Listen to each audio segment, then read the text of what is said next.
So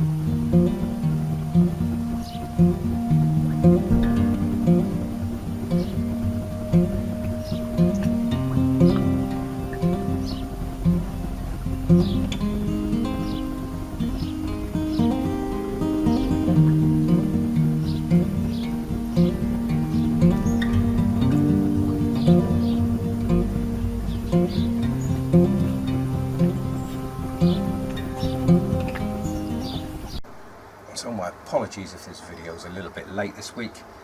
I had a little hospital visit earlier in the week that was not expected and not wanted. I had 2 days in hospital, but that's another story. Back here now. Unfortunately, just before the video I treated the pond with clover leaf because the blanket weed was starting to get a little bit problematical, and I've come back and found the pond to have cleared itself, which is a good thing. But the water's still not 100%, so apologies for that. Competition and what you've got to do just to enter to win the giveaway, which is dead simple competition. Just name the 2 sorts of fish in the pond that I've got that aren't koi. I've got 2 fish in the pond that aren't koi.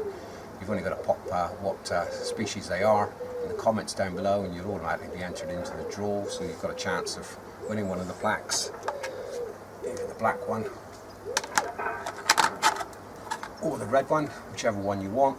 You get the choice. The week after I'll do another competition for the remaining plaque, so unfortunately that winner will have to have whatever colours left, and that leaves me with 2, which I'll be doing in future competitions. So that's the plaques. I'm going to take you over now down to a planter that I made. We'll have a quick video first on how I made it, and then I'll show you how to install it. Well, these planters are excellent to put on the side of your pond.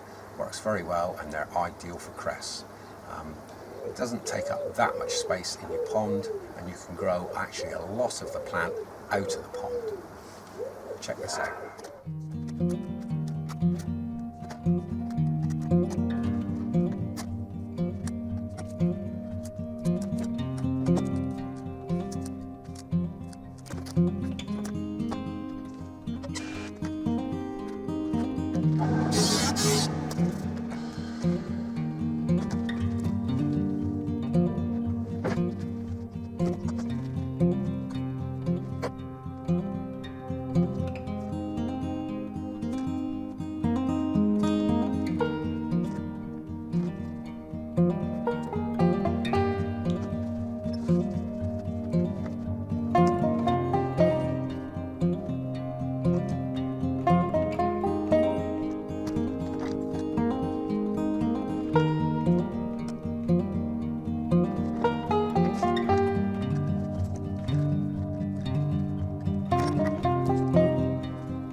So, here's the planter that I made, as you can see. Here, now this, I've got an air stone in the corner of the pond, which nicely pushes water through it. I've cut the lip to the size of the basket there, so this will sit nicely in it. So all we have to do, pop that on there, get the plant, drop it in like that. That's it, it's as simple as that. So, now this will grow nicely. Watercress, you don't need to let it take up too much space in the pond. but it needs a bit of water, and within a few weeks you should end up with something like this over here, which I'll take you over and show.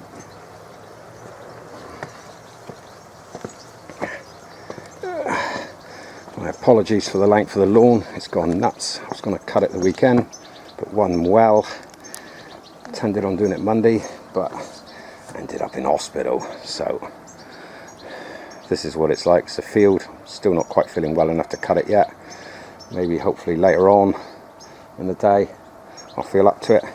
But the cress, right, so this cress is in the planter exactly the same as the one I've just shown you. There isn't much of it in the pond, as you can see. The fish love playing with it anyway. They're always pulling bits of it out, which can be annoying to some people because you get little bits of green leaf floating around in the pond. But there's lots of creepy crawlies in it, and the fish love diving and playing in it. But that's what we got growing outside of the pond. That is as interesting as anything. Right, this is what's growing on the wall outside. Now, all the nutrients for this are coming from the pond water. So it's covering my rather unsightly wall down here as well, which I must do something in the future with. I've actually got a tin of black paint. I keep on thinking, right, let's paint it, but I don't know. At the moment I'm still undecided. If you'd like to comment on what you think I will do with it. Should I paint it black? Should I leave it? Oh, I don't know. But this is what the cress can grow like from one of those baskets out over. But it does like a little bit of water movement, so an air stone in underneath it, pushing air up through it, tends to really get it going. I'm quite happy with that, hanging out over the wall like that. And the nitrates is taking out the pond. Nitrate reading here is always bouncing on tap level or a little bit lower, so I'm always well happy. I'll take you over and give you a quick look at the babies a minute. They're in a tub. They're over here.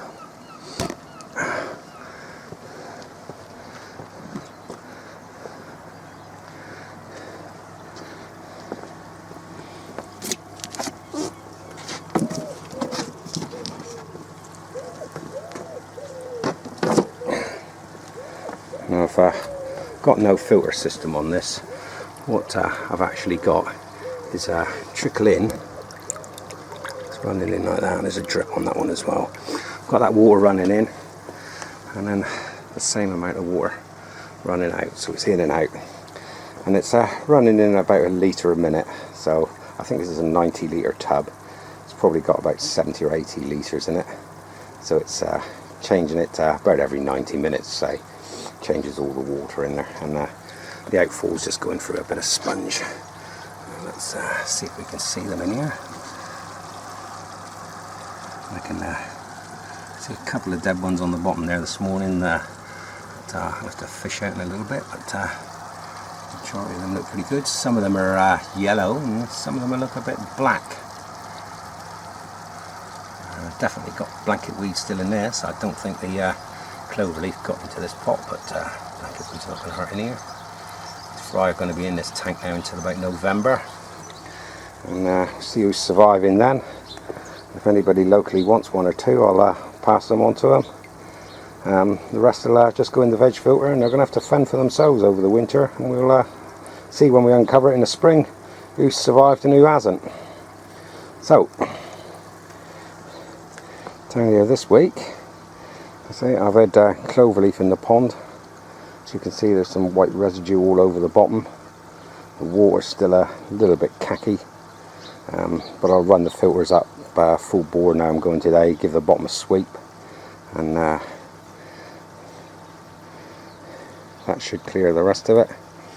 This is one of my baby chags here in the middle of the shot, with his brother behind it. It has a lighter colour, and I've got another dark one in there. And fishing around down there in the bottom are the two odd fish that I'm asking you what they are. They're swimming around, all quite happy, but the water's still a little bit murky.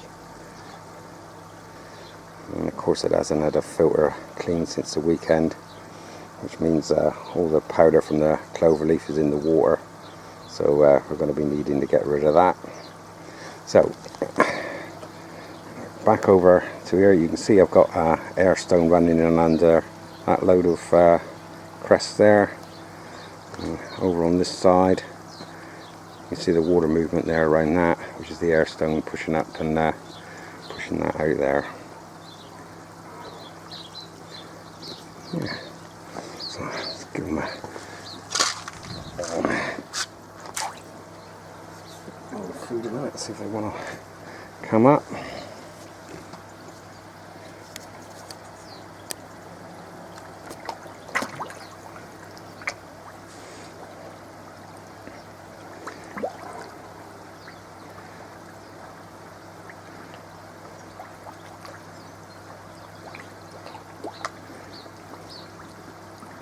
Looks like the scale on my large chag. That one lost a scale back by its tail back in the spawning. Looks like that's healed up very well.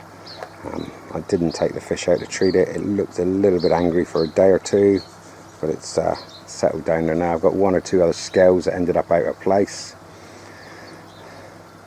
On the orange one here, that one lost a scale down its back.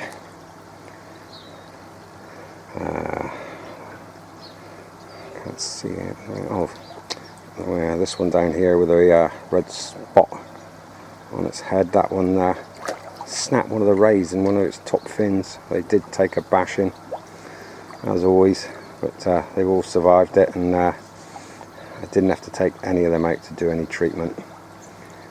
They've all cured themselves in that time. So from down here at the Devon Koi Pond this week, I'm wishing you all a happy day's ponding. Looks like the weather's good for the bank holiday weekend, which I'm hoping. It's been a little bit chilly of lately, but pond temperature's been holding at sort of 19, 20.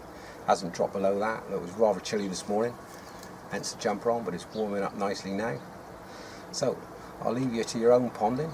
If there's anything people would like to ask questions on, please feel free down in the videos in the comment section, and I'll pop up a video on that subject, or all that I know on that subject, and we'll take it from there. So from me down here now today, I'll chuck on a little clip of the fish swimming around on the end here, but please like and subscribe if you've enjoyed the video. Hopefully I don't end up back in hospital again. If I do, this video is going to be a bit late, but we'll see what happens. So for now, it's goodbye, over to the fish, catch you in another video. Happy ponding. Cheers for now.